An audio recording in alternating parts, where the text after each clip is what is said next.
For next Sunday, our group run will take us on the Lower Bear Creek Trail.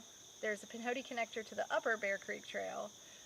We'll run on the Pinhoti towards Mountaintown Creek, which is also the Pinhoti. So you're on the Pinhoti 95% of the time for this group run. It's an out and back, so you can do as little or as much as you want to do. The total mileage is going to be about, let's see, 16 to 17 miles to do the full thing. If I were y'all, I would just run to the waterfalls that are up Mountaintown. That's at mile 7-ish. And then snack and lunch or whatever, frolic, and then turn around, because anything after that is about a mile of just climbing. It's just steep. It's not all that scenic, but if you're training for something, then definitely do it. It is a completely self-supported run, so I'm not putting anything at the top. There's not going to be anything at the finish. This is all on your own. I am not responsible for you in any way.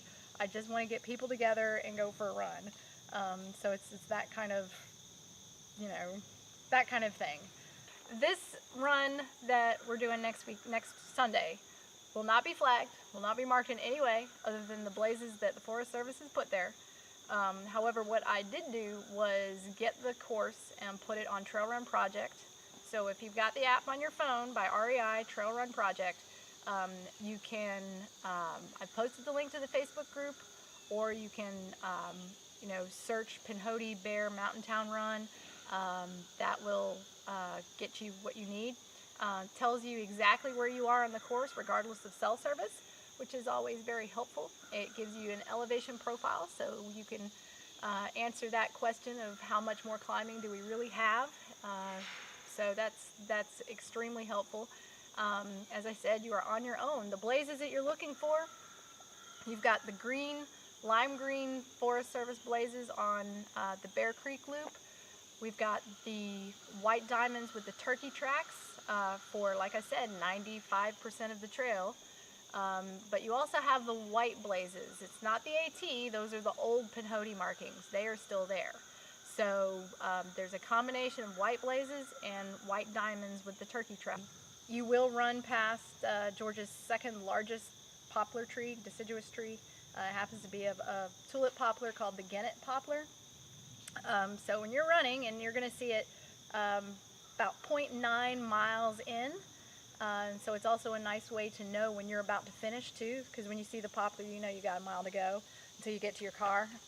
So there's a lot to see on this. You will get your feet wet. On Mountaintown Creek Trail alone, you've got, I think I counted 13 crossings, varying degrees of difficulty, and this is the trail that we can't put an event on. The Forest Service just will not let, whether it be mountain biking or running or anything, they won't permit a formal event, even though it's not in the wilderness. What makes this trail special is that it looks like it's in a gorge. So at one point, you're looking up and you just see rock to the side of you, across the creek and to the side of you. And it is just amazing for wildflowers, amazing for fish and other wildlife in the area. It's very technical. It's very narrow in places, so you don't want to you want to definitely watch your step. It is just pristine mountain trail. And that's one reason why I want to take people on it, is because I can't put an event on it, but I can get a run together and hopefully people can experience it. It's also on a segment. The run itself is mostly mountain bike accessible, but there is one segment of the Pinhoti that connects Mountaintown to Bear Creek that mountain bikes aren't allowed on. This is a gorgeous section of trail, and I have to thank y'all in advance for those participating, because it's given me a chance to maintain that section of trail for everybody. It is really pretty, and it is in the middle after you start your climb.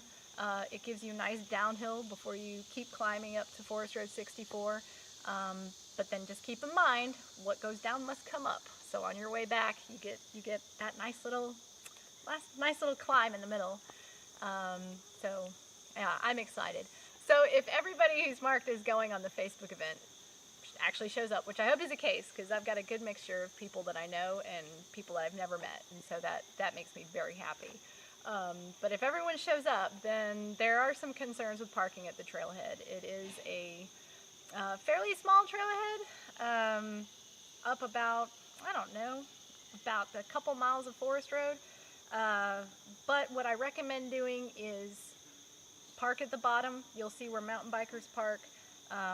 Pull over there and then share rides to the top. It's about a 5-minute drive from that to the actual trailhead. And that would allow for more parking. Because we're doing this on a Sunday, there'll be less bikers and other traffic on the trail, so that'll be a good thing.